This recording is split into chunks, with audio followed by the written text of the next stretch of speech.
How many of you were here last week? I heard some comments about, somebody said that's the most fun they'd ever had in church in a long time.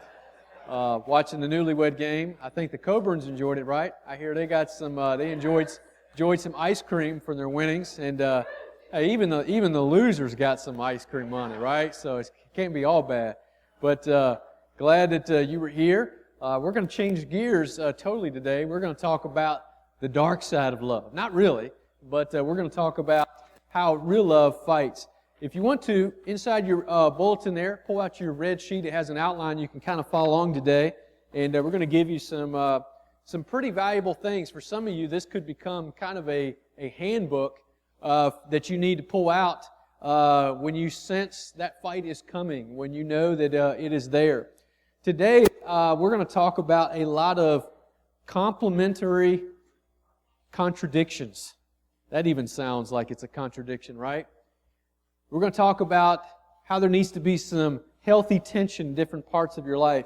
You know, it isn't often that you put the two words together, fight and love. They don't usually go together, right? But did you realize that you have to have a collision to have a hug? Did you know that? You have to have a collision to have a hug. Or somebody said one time, a hug is a gentle strangle of someone else.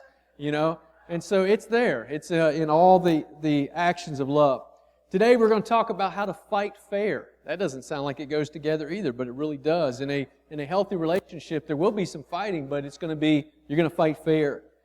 The Bible talks a lot about, in fact, sometimes people will pull out scriptures. They'll pull a scripture out here and they'll pull a scripture out there and they'll say, well, these scriptures contradict each other. But there's actually, in a lot of places, a lot of actions in our life, there needs to be some healthy tension. The Bible talks about that the way you get to be exalted is you need to humble yourself. The way that you get to find, well, it says that losers, people who give up their life, are actually going to find their life. People who keep their life, see that, you know, we say finders, keepers, losers, weepers. The Bible says losers find and keepers lose, is basically, it's a philosophy there. The Bible says that admitting wrongdoing is the path to righteousness. So if you admit, I'm guilty, I'm nothing, I have done wrong, that's actually a path to getting you back in right standing with God.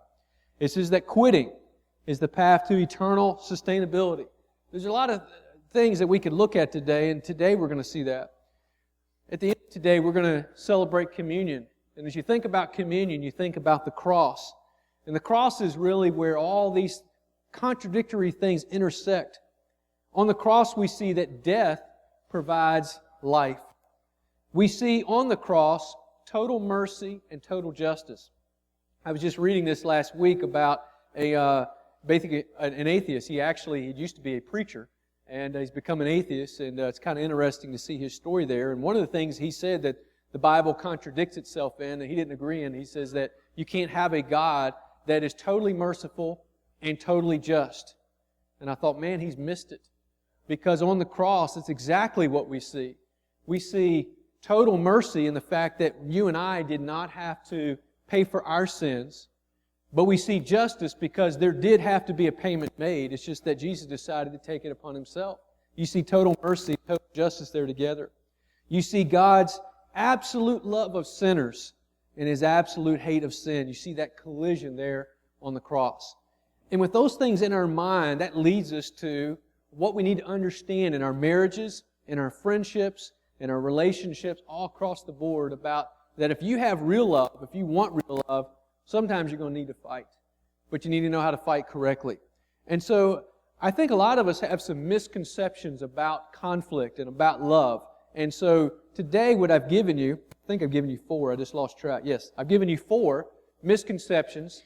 And then there's 4 biblical truths I want you to replace those with in your understanding of love and conflict. Here's the first misconception. First misconception is this. A lot of us think if we have a really healthy, loving relationship, we're never going to have any conflict. And sometimes we think that, oh man, we have a conflict, we have something we're not happy about, something has gone wrong.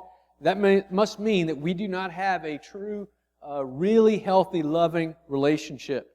It's actually a misconception. A conflict is basically any time that somebody has an unmet desire. A lot of you experienced conflict this morning. If you had your alarm went, how many of you woke up with an alarm today? Okay. How many of you, your first reaction was to hit the snooze, throw the alarm across the room, something? You had a conflict, okay? You needed to get up, but you didn't want to get up, okay? So anytime you have a desire, something doesn't turn out the way you wanted it, or you wanted something a certain way, it doesn't happen that way, that's a conflict. And often those conflicts involve another person. Some of you will have a conflict when you leave here today. You'll say, where would you like to go eat today? And one person will say, I want to eat fast, I just want to grab some McDonald's. The other person will say, no, I hate McDonald's. We've been there like 8 times, and I want to get something good and healthy. I want to eat something different. And so you'll have an argument as you're driving down the road. You're having a conflict. One of you has one desire, another one has another desire, and they're fighting with each other, okay? Somebody's not going to get their desire met. That's a conflict. And there are bigger conflicts, as you're aware of. Here's the truth, though. Here's the truth that the Bible teaches us in many places, and that is this, that conflict fits into God's plan and God's sovereignty. It fits into God's plan and God's sovereignty. Sovereignty basically just means that that's an area where God reigns. He's in charge of it. It's His domain. And often we think about, anytime there's a fight, anytime there's negativity. I mean, I've been in places where people said that it was wrong for Christians to ever get angry. I mean, they really felt like if you're angry, you were already sinning. And, those same people get angry, they get bitter, they have other issues, but they felt like it was wrong when that happened. But honestly, God has fit everything into His plan, into His sovereignty. Do you realize that God actually wants you to have conflicts? And that God actually causes conflicts in your life? Some of you are like, whoa, that's kind of messed up. Now, here's the thing. God, when He originally created the world, did not invent conflict. But the moment that we sinned, the moment that we turned away from God, we introduced the conflicts into our existence. And God has taken every single thing that we have brought into the world, that He didn't bring into the world, and He has still changed it all to fit into His plan. Let me read you a couple verses here. We'll unpack this a little bit. In James 4, it talks about where conflicts come from. It says, what is the source of wars and fights among you? Haven't you ever wanted to know that? How many of you have ever asked your kids, why are you fighting? All right? And or ever wondered to yourself, why am I so mad? Why are we fighting with our spouse? And it says, he answers it with a question. Don't the wars and fights come from the cravings that are at war within you? Again, there's that unmet desire. You have a craving, can't have it there. Often, 8, 9 o'clock at night, if I discover we do not have chocolate in the house or milk in the house, I have a conflict, okay? And I may take it out on whoever is in my way, okay? And so we try to stock up on those things and make sure we have them around. That's a minor one, but there are many others. And so we have these cravings, we have these things we desire, but often they don't get met. This doesn't happen the way we want it to. It says, you desire and do not have, so therefore, you fight and war. That's where it comes from. So every time you feel yourself getting angry, every time you see yourself a witness of a conflict, somebody has an unmet desire. And often in marriage relationships, we have 2 or more people who have an unmet desire at the same time. And that's where the fights and wars come from. But listen to this. In Psalm 33:10, we read this. The Lord thwarts the plans of the peoples. What does that verse tell you? God causes conflict. In other words, God sometimes doesn't give you what you want, which is the definition of a conflict. Anytime you don't get what you want. And so, does God know what you want? Yes, absolutely. Do you ask for it? Sometimes. But sometimes, even when He knows what you want, and even when you ask, He doesn't give it to you. He thwarts your plans. He puts up a roadblock. He doesn't let you have it. And therefore, we get upset. Okay? And there's a conflict. But here's a truth that I want you we're kind of building a foundation for how we deal with conflicts. And there's some things we need to have in our mind next time we encounter a conflict, and that is this. Anytime something happens in your life, anytime you discover, you know what, I'm having a conflict. There's a desire that I have right now and it's not being met. Anytime you have something that you didn't intend to happen or something you didn't want to have happen, you can know, especially at that moment, that this is the handiwork of God. Because if I had my way, it would be happening. I would get what I wanted. I would have my needs met. Everything would be working out. And the deal is this. He is creating the perfect growth recipe for your life. Look at Romans 8. This is a very misquoted verse. A lot of times we quote this verse to say that God causes everything. We read this. He says, we know that God causes everything to be good. Okay? Well, everything isn't good. But God causes everything to work together for the good of those who love God and are called according to His purpose. But here's what we need to understand. What is the purpose of God? Sometimes we stop in Romans 8:28 and say, all right, God's going to make everything, good. Everything's good. You had that death in your family. Oh, it's all good. No, it isn't. Okay, that's bad. That hurts. There's a gap there. That's not good. God can make good come out of it. Okay, and God will make good come out of it. But the thing itself isn't good. All conflicts aren't necessarily good, and they can lead to a lot of bad. But God can make good come out of it if we put our attention on Him and we recognize what His purpose is. And what is the purpose of God? In everything that He's doing, in verse 29 we read, to become like His Son. So what's God's goal in your life? See, our goal in my life, when I want my chocolate and milk, my goal is I want to feel good. Okay? That just makes me feel good. That's what I want. Sometimes God doesn't want me to feel good because He says, Matt, if I let you feel good all the time, you become selfish and fat. Okay? And so I don't want you to feel good all the time. Sometimes you need to be hungry. Okay? You need to burn off that extra pound. Sometimes you need to go without. You need to understand that you'll be a better person if you give your last bit of chocolate or milk away to that other family member. Okay? Doesn't happen very often, but He's working on me. Okay? He's working on me in that case.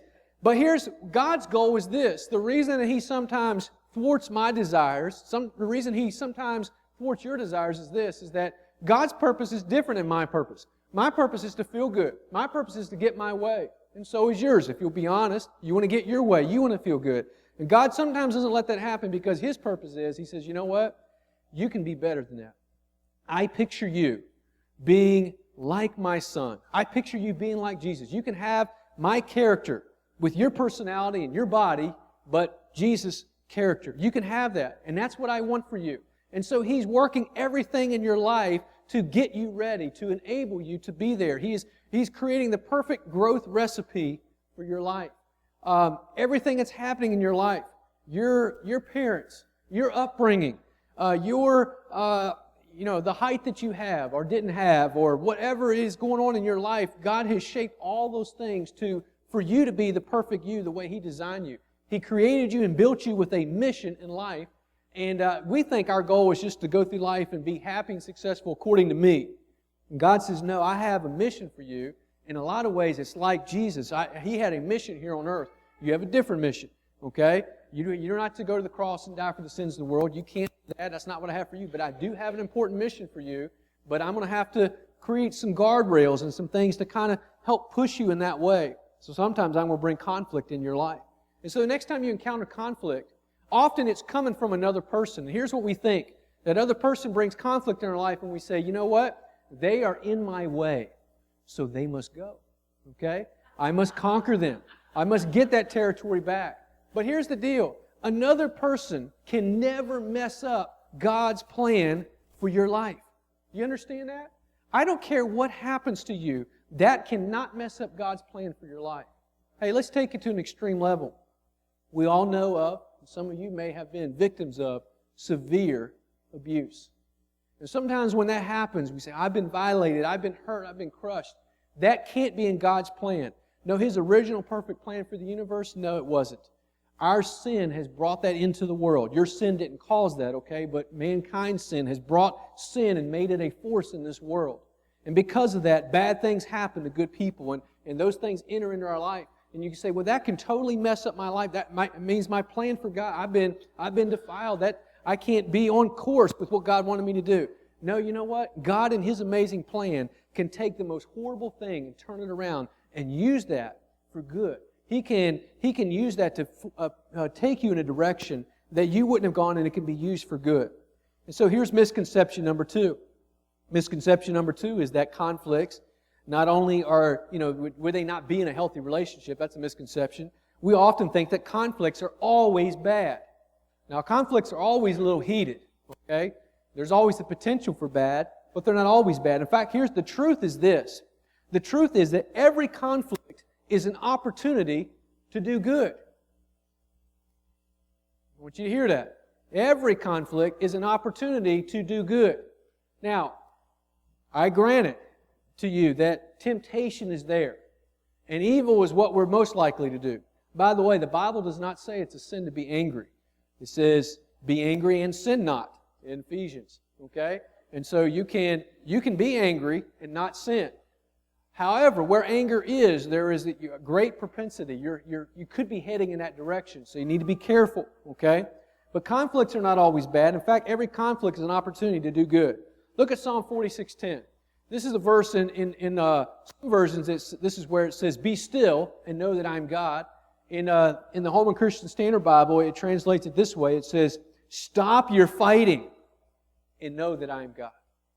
In other words, one of the best ways for us to step back from a conflict and get out of a conflict is just to stop and consider that God is God and that I am not. Okay, and the first point we just looked at ties in with this one very much. One of the reasons that we're fighting sometimes is we feel like I have to do this to get my way, and my way is the right way. Okay, well, first of all, our way isn't always the right way. I don't always need to feel good. I don't always need to get everything that I wanted. Can we admit right now, have you ever had something in your life that you remember, I wanted this, and I didn't get it, and I'm actually better off that I didn't get it? Can you be honest? All right, let's have a little confession here. Go ahead, raise some hands. Has that ever been you? Absolutely. Okay? You know, sometimes you really wanted it. I mean, you wanted it bad. But you couldn't get it, and it didn't happen, and then later on you go, you know what? I'm so glad I didn't get that. I would have been worse off for that. I'm glad that didn't happen. And so what happens is God often is putting up guardrails in our life and saying, don't go there. I'm not even going to let you go there. And what you need to do is stop and consider. Don't blame that other person. Don't get angry at them. God is doing something in your life at that moment. Stop and look at God. Get His attention. What does He want? He says, know that I am God, exalted among the nations, exalted on the earth. 1 Corinthians 10:31 says this, whatever you do, do everything for God's glory. Would that include how you fight? Whatever, in the original Greek language, means whatever. It means everything. Okay? All right? Sometimes we try to get so precise with the Bible. Sometimes we're looking for loopholes, you know? Well, that means they should be doing whatever, you know, but I've got an escape clause. No, it means everybody. Everything we should do for God's glory. And so often what that's going to mean is when there's conflict, here's what we need to do. We need to do the opposite of what we're tempted to do. I remember a few years ago, Elaine and I must have been having a conflict at this time. And can you believe that we have conflicts? So you guys are here last week. You heard both us and Pastor Alan Rosie sharing about some of the conflicts we've had. Of course we've had them. And I remember her telling me one time, she says, you know in Ephesians 5, some of you have some verses that you really don't like. There's a verse in there that says that husbands are to love their wives as Christ loved the church. And then there's a verse in there that says wives are to submit to husbands. I knew some of you knew it, okay? But anyway, we don't like some of those verses in there. And so one time Elena said that we were discussing that, and she said, well, you know what? The Bible doesn't say I have to love you. It says you have to love me, but it never says I have to love you. I have to submit to you, but I don't have to love you. Now, she was joking, sort of, okay, at the time. And but actually, I did some digging, and I found that actually she's incorrect, okay? In Titus 2, it does say that wives are to love their husbands, okay? And there are other places as well, but it just doesn't say it in the Ephesians 5 passage, okay? So you have to love and submit, okay? But anyway, well, whole nother sermon. Some of you are having a conflict right now, and you need to look at God, okay? And don't take it out on me, okay? We'll talk about what that means, okay, in another place there. So I didn't mean to get us off track there. But often what happens is we encounter something and we say, you know, in a conflict, here's how I want to react. I want to give them a special hug, you know. I want to do something to get my way, and it's not going to be right. We have to do what we're tempted to do, but we have to do the opposite of what we're tempted to do. Because in a conflict, we're usually tempted to harm, to get bitter, to threaten, to to do something that's going to hurt the other person or hurt the relationship. But look at here, Matthew 5:44, Jesus says something very interesting. And this is talking about any kind of conflict. Because anytime you're angry at somebody, it could be your spouse who you love dearly, want to spend the rest of your life with if they manage to live through the night, okay? But at the moment you're fighting with them, they are your enemy, right? And so what did Jesus say to do with your enemy? Love your enemies and pray for those who persecute you. Wow.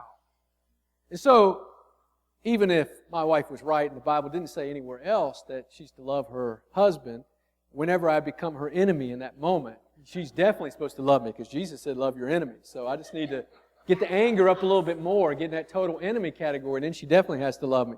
But what's interesting here, we were talking in our group last Monday about how love is a verb, and here's a perfect, and it's not a feeling.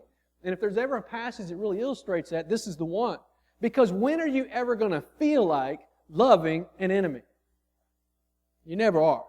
The very fact that they're your enemy conjures up all kinds of feelings to attack them, to get back at them. It's never going to conjure up anything good. And so if Jesus said, love your enemy, and you have to wait until you feel like it to do it, then He just has given you an impossible command. You're never, ever going to be able to do that. Okay? And so what He's told you is something that is very possible to do. It means that love is actually a verb. There are some actions you can take. There are some loving things you can do, even if you don't feel that way. For instance, you can pray for that person. Not pray about them, okay? Not praying down fire from heaven, okay? Okay. But you can pray, you can ask for that. God will begin to correct that prayer in your life, okay? But love them and pray for them. It says, if you love those who love you, what reward will you have? And if you greet only your brothers, what are you doing out of the ordinary? You know what? If you only do what you feel like doing, if you're only nice to people who are already nice to you, you don't have real love. You've just got a feeling. You don't even know what you've got. In fact, most of us don't know what kind of character we have until God gives us a situation that is either a temptation to do the opposite of what God wants us to do or an opportunity to do the good. Let me give you an example. When you are tempted to hate, God says that that's an opportunity to what? To love.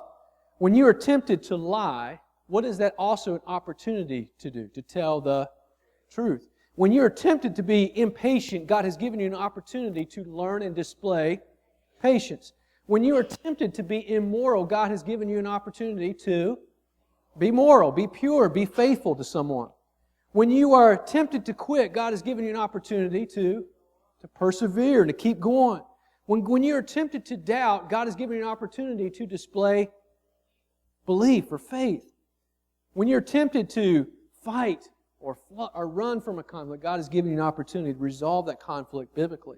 See, sometimes, every time we see a conflict, we see the negative side of it, but God has given us opportunity to test the good side of it. Sometimes we don't even know what kind of character we don't have until God puts us in a situation where we have to work on that and act that way. You see, feelings are real, but feelings are horrible leaders. And some of us, feelings are a lot like 2-year-olds, right? 2-year-olds are very real. How many of you have a 2-year-old in your house at the moment? Okay? I see the scars, all right? I see the tensions there. They're wonderful, but they are like, 2-year-olds are like pure feelings, right? Their favorite word is no, all right? They know how to get what they want, how to go for that, and they will fight for that. That's when they'll start throwing the tantrums in the store. By the way, parents, if you're dealing with that, deal with it now, because it's easier to drag them out of that store when they're 2 years of age than when they get to be 12. They're a lot bigger when they're 12, okay? So deal with them now. But 2-year-olds are, they're just pure feelings, okay? And maturity means that as you get older, you still have the same feelings, right? But you learn that not all my feelings, I shouldn't always do what I feel like doing. You know how many times I've been tempted to commit murder? Right? Thank goodness, right? For my sake and the other people's sake, that I've learned to not do that, okay? The temptation is not the problem, okay? It's what we do next. But often what I found in our lives is this. The reason God allows conflict to come in our life is we put off working on things that we're not good at or that we struggle with. You ever notice that? And so, I'm horrible at maintenance, like home repair and fixing broken things. I'm not good at it. And so often I'm going to put it off until, somebody gets hurt or there's something really bad that's going on. Okay? But then when that happens, then I'm going to work on it because I have to. And so often God uses conflicts as a way to bring something that we've neglected working on to the forefront. Some of you need to work on patience. And so what does God do? God brings situations in your life where you're just like, this is just trying my patience. I don't have much of it, and this thing just keeps coming. Guess what God's doing? He's giving you opportunities. He's giving you a laboratory. He's saying, I know you need to work on patience. I heard that prayer. I'm giving you an opportunity. It's coming disguised as a temptation to be even more impatient, but God's giving you an opportunity to work on patience. God gives you opportunities to show kindness by putting you around people who are not kind to you. Okay? And that's how it works. So God is giving you an opportunity to work on things in your life. Here's the misconception number 3. Misconception number 3 is this. This conflict is tearing us apart. This conflict is just tearing us apart. And because of it, I want it or you to go away fast. Okay? They say in relationships that opposites attract. How many of you say that's true in your relationship? Opposites attract. You're very opposite than your spouse. Okay? They say opposites attract. Then the problem is that opposites, once they get married, begin to attack. Okay? Opposites attract, then they attack. It's funny, like the thing that brought you to that person, I'm kind of quiet, and they're so vivacious and exciting or whatever. And then you get married and you're like, they are so annoying. They're like always like what way, okay? That person is so quiet, and I'm always the life of the party. I'm attracted, they're so calm. And then afterwards you're just kind of like, they're so boring, Gosh, they never want to go anywhere. What's up with them, And so, we get attracted to certain things, but then we get annoyed by those same things. And sometimes what we think is, if our relationship is superficial, that the moment you start it, I'm not feeling it anymore. I'm having this issue. I'm uncomfortable with this. We think, you know what? I either need to fix you or this thing, we just got to, this thing is, we fight over this same issue all the time. And so I either need the issue to go away or you to go away, or this isn't going to work. Here's the truth. The truth is that the conflict or the issue is not what's tearing you apart. The truth is this, that we are tearing each other apart with our response to the conflict. The only thing that tears a relationship apart is not the issue you have, it's how you respond to it. I've seen, a lot of couples deal with having a child who is disabled or has some kind of major illness. And in relationships where they have, there's a lot of stress, there's a lot of tension. And they've actually shown the divorce rate and the separation rate is much higher in a family dealing with a child that has a major disability or illness because there's a lot of stress that's there. And you know what, though? I've seen many other relationships, though, where they dealt with the same, where other families where they had a disabled child or issue, and it drove them closer together. Same stress, same stuff there, but they they responded to the conflict much, much differently. And so often when there's stress, we instead of, what we should do is work together on it, but often we attack each other. All right, let's do a little personality test here right now. I know some of you, when there's a fight, there's usually 2 different responses we have. There's fight or flight, okay? Some of you avoid conflict, okay? You just run from it, okay? Not because you're weak, but that's just, you just don't like it, okay? Some of you, anytime there's a conflict, it might be a little thing, but you've already pulled out the bazooka, you're not, you bring bazookas to water fights, okay? You don't know how to water pistol, okay? So you know who you are, right? So how many of you are flight people? You run, get away from the conflict, okay? I see some big guys out here that say, you know what, I'm big, but I just don't mess, I don't like it. No, I'm uncomfortable with that, all right? How many of you are like, here comes a bazooka, all right? I'm a fighter, all right? Yeah. Isn't that interesting? And a lot of you, what I just noticed right now is, in your relationship, one of you is a flight person, a runner, and one of you is a fighter. Okay? That's true in our relationship with my wife. Okay? I'll let you guess who's who. Okay? And what's interesting, though, is this. And sometimes we even get mad at each other about how we respond to conflict. You know, for those of you who are the fighters, you always want to deal with it. Now, you're getting ready to try to win, okay? You're not really trying to help the other person to resolve it. You're there to win, okay? Win the argument, okay? And so often it's like, then the other person, they encounter the same conflict, but they have the opposite personality. They're avoiding it. They won't talk about it. They won't show up when you've got all your ammo ready and you've got your trenches built and your bombs ready to deploy, and they won't even show up. They can sense that coming and they just stay away. They work, 3 weeks in a row in the office and never show up back home. And you wonder why that's the case, okay? And then what happens is you get mad at them. You ever get mad at how the other person responds? I want to talk about this. I'm ready to win the debate, and they won't even show up, okay? Or some of you are like, you're trying to avoid it, and you're like, why do they keep chasing me around? I'm trying to stay away from the conflict. Why do they just keep bringing it up all the time? I could deal with it if they just wouldn't talk about it. It still makes me really mad, but, let's just try to ignore it. And so the truth of the matter is both of those responses in their fullest measure are wrong. If you are a total fight kind of person, what's going to happen is that if you're basically trying to force a win-lose situation. And if there's two of you in a relationship, and if you win, that means the other person's going to lose. And people don't like being a loser, okay? And what's going to happen is that it's going to end up tearing up either you or them, and always it's going to tear up the relationship, okay? And so that's not going to work. But for those of you who run from conflict, that's not going to work either, because what happens is that you can only then basically have a very shallow relationship. Because if you can never work through the conflict, what that's going to mean is there's very limited things where you can talk about and agree, so you have to stick on really surface things. And do you realize you can only be loved to the extent that you are known? You realize that? And so if you can't really say what you think all the time, and you can't really get that out because that's going to cause a conflict, that means there's very few things that you can really know about each other and deal with together, and you're going to have a surface relationship. So you're either going to have, if you are pure fight or pure flight, you're going to either have a surface relationship that seems healthy, but you're really going to turn into two roommates who share a house, okay, which isn't what most of us are aiming for, or you're going to end up tearing the relationship totally apart and not have anything. And that's where a lot of us are.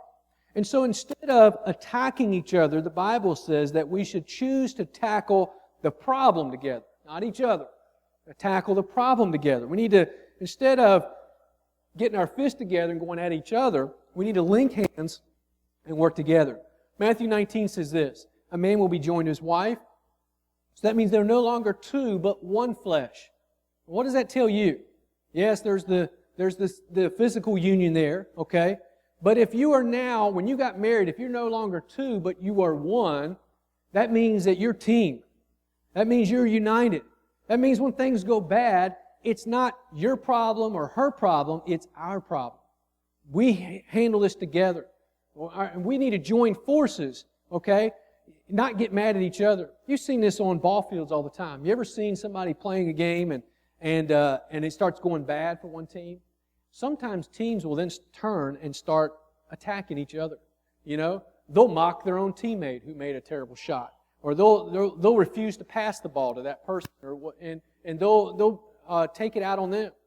Other teams will rally together and they'll encourage each other, and there'll be some fight and some some intensity, but they join forces and they attack the problem together. That's what God wants us to do. And so one of the things that you need is a rock-solid commitment to say, you know what?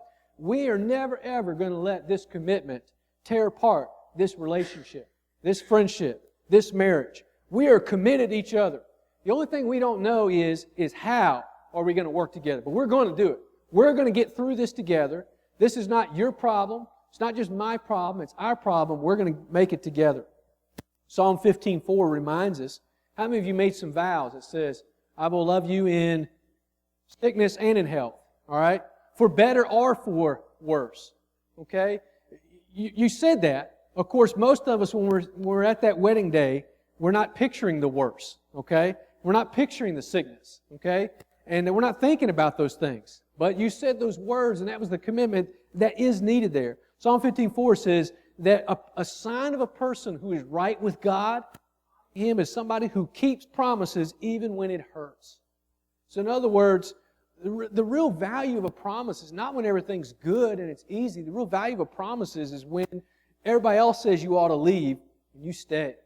And everybody else says you ought to, bring out the bazooka on that person and you say, no, I'm going to choose to be kind to them. I'm going to show them some love. I'm going to do that in some way. Look at 1 Corinthians 13. We love the love chapter. It has a lot of nice words in it. But you ever thought about what it really means? His love is patient. Why is that important? Because a lot of times we don't want to be patient. We want to be impatient. Love is kind. Why does it have to tell us that? Because sometimes we don't want to be kind. See, a lot of times we think, love is a feeling. So I'm thinking about what they're going to do for me, when I'm sick or when I'm dealing with this. No, what it is it's an instruction manual of what you're going to do. Love does what's best for the other person. It doesn't do what you just feel. Love is patient, even when you feel like being impatient. Love is kind. Love does not envy, is not boastful, is not conceited, is not acting properly. Love is not selfish. That's a hard one right there, right? I mean, we could spend forever talking about how that's supposed to be. Is not easily provoked. Sometimes conflicts, we turn a little thing, we're just in a bad mood one day, okay? You ever get in a bad mood? And and it's like when you're in a bad mood, it's like you're looking for somebody to mess with you, It's like, I saw you move like that, You were threatening me, weren't you? You're thinking about stealing the last piece of dessert, aren't you? And it's like we're just like looking for trouble, okay? Well, love doesn't do that. In fact, love, even when there is a threat, even when somebody does something obnoxious, okay, because that happens, right? Okay? What it does is we say, you know what? I'm going to pretend they didn't mean it the way it looks like they meant it. I'm going to always give them the benefit of the doubt. Okay? I mean, they're going to have to, I'm going to see the best in everything. I mean, no matter what they do. It felt like they hit me, but they were probably trying to give me a hug and they just tripped. Okay? I'm going to look for the best in everything there. Now, it says also, love does not keep a record of wrongs. In other words, love does not get historical. Love does not get historical. All right? So many times, what we're fighting over is not what happened today. It's about what happened 8 years ago that we never fixed. And it's just still sitting there, okay? And so that means there hasn't been forgiveness, okay? By the way, forgiveness does not mean that you forget something. That's impossible, okay? Forgiveness doesn't mean you forget it. Forgiveness means that you choose not to go there even when you do remember. Even when that past hurt flares back up, you choose not to hold that against them. That's what forgiveness is. Love finds no enjoyment in righteousness, but rejoices in the truth. Love bears all things, believes all things, hopes all things, endures all things, even conflict. And so if your love can't make it through a conflict, you don't have real love. If your love is so fragile that any fight or conflict can tear it up, it's not real love. You need to find real love. I was sharing this on Monday night. There's a study of over 500 couples with an unhappy marriage. Okay, so every one of these couples, I hope they didn't get them all in one room together, because that would be miserable, all right? 500 couples, over 1,000 people, unhappily married, okay? Just picture the doom and gloom of this. Now, what they did was, they didn't advise them on anything, but they tracked where they were 5 years later. 5 years later, some of them had divorced, some of them had divorced and remarried, some of them had stayed married. They had done a variety of things, just like people do. At the end of that 5 years, they came back and surveyed the people who had gotten out of the marriage. Some of them had divorced and stayed single. Some of them had remarried, but somehow they'd gotten out of the marriage. Most of them, on average, they reported the same level of unhappiness that they had 5 years ago. So in other words, their answer to fixing the problem was, I got to get out of this relationship. I'll either find somebody else or I'll just be on my own. But basically, by and large, 5 years later, still unhappy. Okay? Guess what? There were some of them, though, and it was a variety of reasons. Some of them got counseling. Some of them didn't get counseling. Some of them just endured. They didn't even know how they were going to do it, but they just stayed together. The only thing they had in common was 5 years later, they stayed together. That's the only thing they had in common. 2/3 of those who 5 years earlier were very unhappy in their marriage reported that they were now happily married. Guess what? The only thing they did was just stick it out. And they found that I didn't need another person. I don't need a new set of circumstances. I just need to work through this. 5 years later, 2/3 of very unhappy marriages who stayed together were now happily married. And so let me just share with you, just if you're following the statistics there, nothing else, if today you are very unhappy in your relationship, in 5 years from now, if you would just stick it out, you have a 2/3 chance of being happily married, if you're like these folks here. Now, I think there's more to it that can increase your odds and make it up to 100% if you follow Scripture. But sticking it out is huge. Sometimes you got to fight for love. Sometimes you got to say, you know what? I'm not going to fight you anymore, but we are going to fight just to stay together. I don't know how we're going to do it. I don't know what we're going to do, but we are just going to stick it out until we figure it out. Okay? It takes us all of our lives to figure it out. That's how long we got to stay together. Okay? We're just going to do that. And that's huge. And that leads us to misconception number 4. And that a lot of us think that the goal of a fight is for me to win. No, it's not. The truth is this. The goal of a fight is for we to win. I know my grammar is terrible there, but I thought it made better. You remember it better. Not about me, it's about we. Okay? The goal of a fight is not for me to win, it's for we to win. In other words, sometimes we think, I got to get my way. Well, if your way crushes the other person, great, you won, but now you have no relationship. What did that do for you? You see, a true win is when both of you can win. You got to look for how both of you can win. Look at Philippians 2. This is talking about all kinds of relationships here. It's talking about within churches. A lot of churches forget about this. They think the goal of church is for me to get what I want. I want to have my kind of music. I want it to be my kind of way. I want my kind of thing. I want I want to sit where I want to sit. I want to have it my way. And that's not what it's about. It's about for us. We're a family. We're a unit. It's about marriages. It's about friendships. It's about any kind of real relationship. And listen to what Paul tells his church. He says, fulfill my joy by thinking the same way, having the same love, sharing the same feelings, focusing on one goal. Do nothing out of rivalry or conceit, but in humility consider others as more important than yourselves. Did you hear that? It doesn't say others are more important than you, but you consider or treat them as if they are. Because if you don't do that, chances are you're going to treat them as less than you. Okay, so you got to aim to treat them as better than yourselves. Doesn't mean you're not as valuable as they are, but you treat them as more important than yourselves. Everyone should look out not only for his own interests, that's easy for us, but also for the interest of others. Make your own attitude that of Christ Jesus. And that last part there is really huge. The rest of it goes in and it talks about how that Jesus left heaven to come and repair a relationship that was broken in conflict. And that in turn becomes the model and example for how we heal relationships. You see, for Jesus, having a relationship with us was more important than His comfort. If Jesus hadn't come from heaven, guess what would have happened? If He hadn't left the comforts of heaven, what would have happened? You and I would have suffered eternal damnation in hell. We'd have been separated from Him forever. We had no hope of getting our own way back. But Jesus had to leave the comforts of heaven. Jesus, not only when He came here to earth did He not come as royalty, okay? But even if He had come as royalty, that is a severe downgrade to go from heaven to earth, okay? You go from immortality to mortality, to go from perfection to all kinds of mess, to go where there is total peace and love, to go where there is now stress and conflict. It was not a step up for Jesus. This was not a fun little excursion, okay? He came here to suffer. He came here to die, but His eye was on the prize of becoming us again with mankind.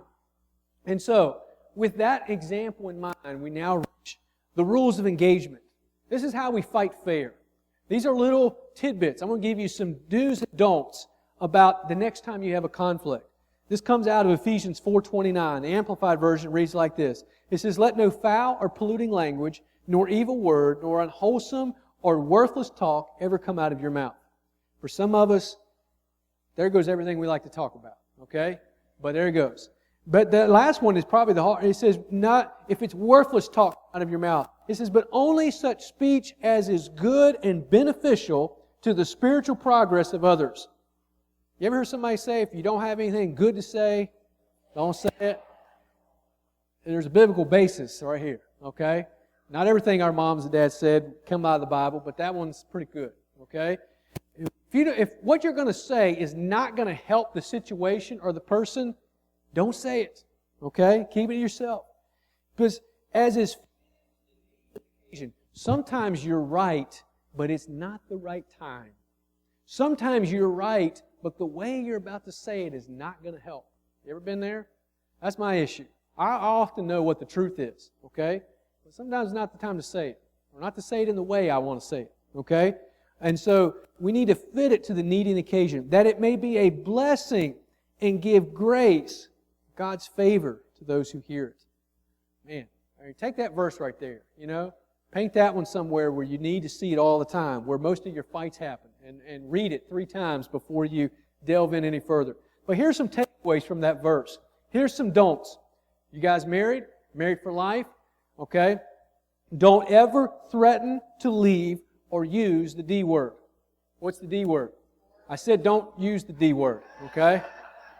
I was planning all week to set you guys up for that one, all right? Don't use that. I mean, Elaine and I will joke about this sometimes, but we don't ever say that word.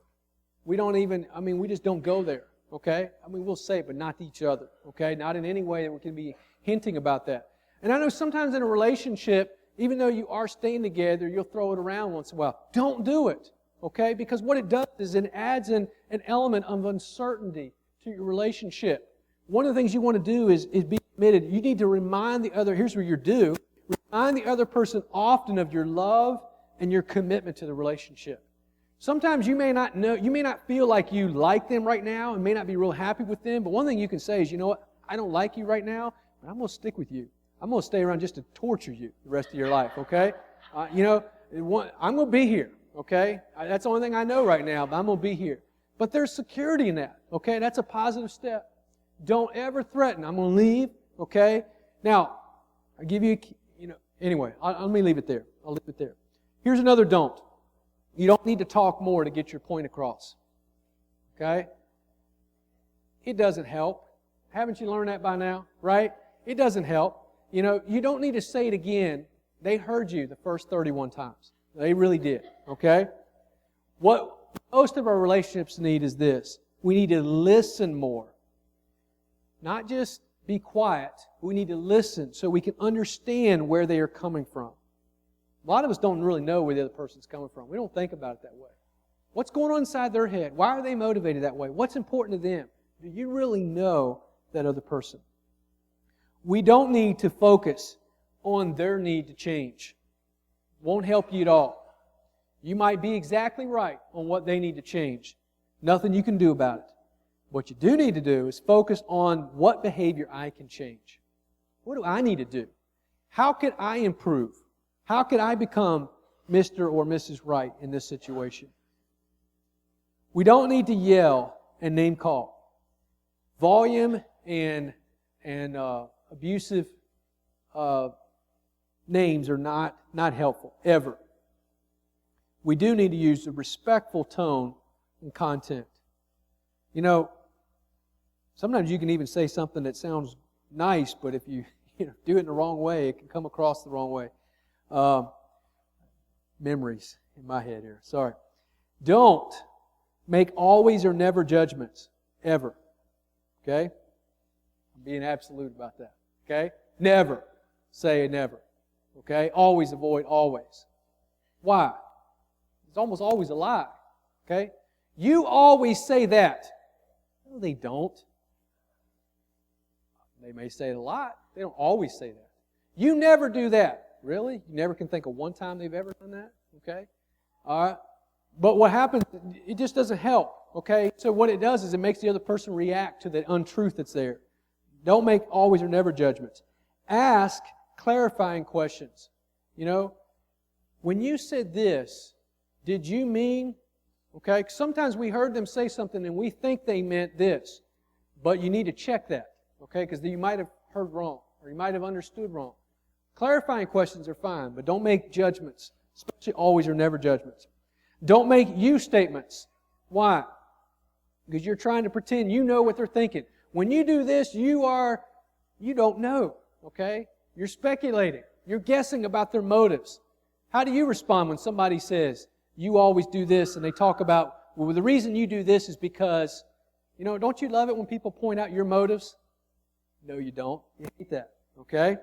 And that's why we should make I statements. It's okay. In fact, it is helpful to say, you know what? When that's said to me, I feel this way. Or I did this. It's helpful to talk about where you're coming from. Often is confession, okay? Or even to say, this is how I feel. It's okay to admit how you feel, even if it isn't great, okay? To say that. Don't refuse to admit wrong. We'll give you a little practice here. Some of us, the hardest words to say are, I love you, okay? But I actually think the harder words to say is, I am wrong, I'm sorry. I am wrong, okay? I am sorry. We just can't spit that out, can you? I mean, think about, just do a little review. We won't ask you to report anything right now, but just do a little review. When's the last time in your marriage relationship that you said you were sorry? Some of you have to go you're like, I know I've said it. No, you thought it. Did you actually say it? Okay, at some point. And often we want to tell the other person, you never say you're sorry. Hey, wait a minute, there's a never judgment. Okay? All right, don't do that. Okay? When have you said that? Okay? But we do need to say, I'm sorry. Okay? Now, here's the thing. Some of us don't know how to apologize. Okay? How many of you have ever heard a pitiful apology?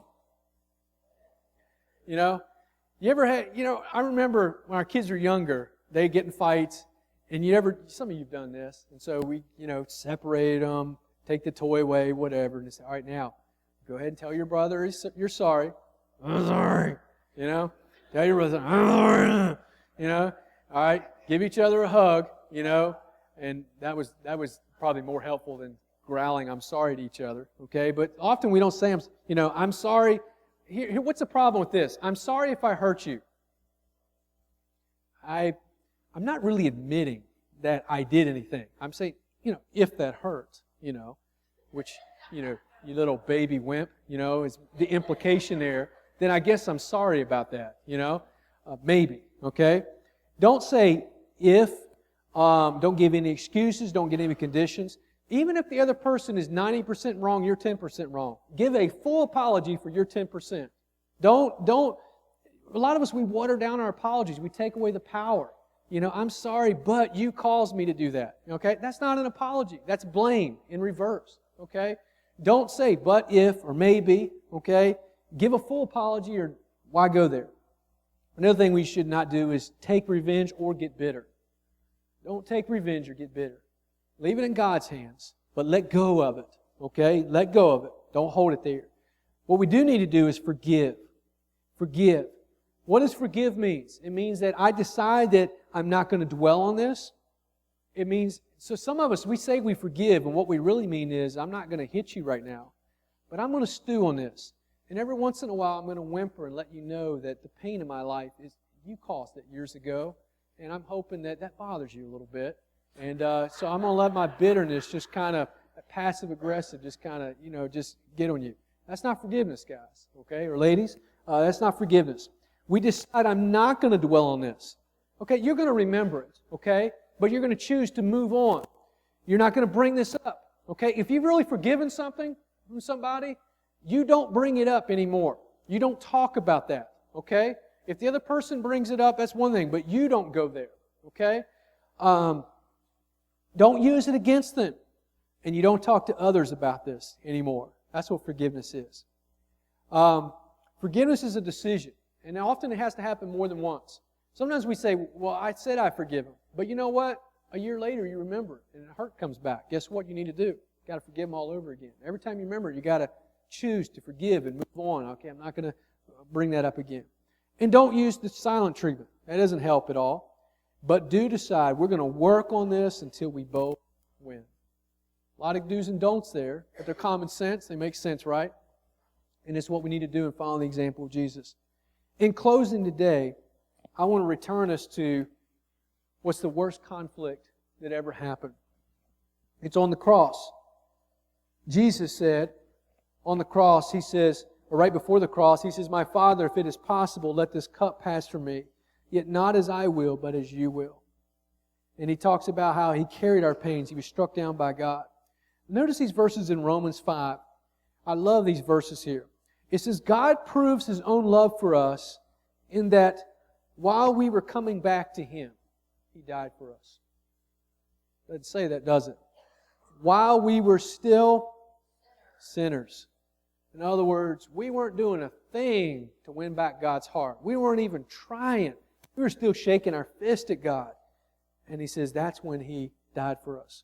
While we were enemies, we were reconciled to God through the death of His Son. And here's the deal. Here's the picture of us. In your relationship, it does take two of you to work together. But there's a whole lot you can do on your side of it. And that is this. Even while you're still enemies with that other person, you can forgive them. Okay?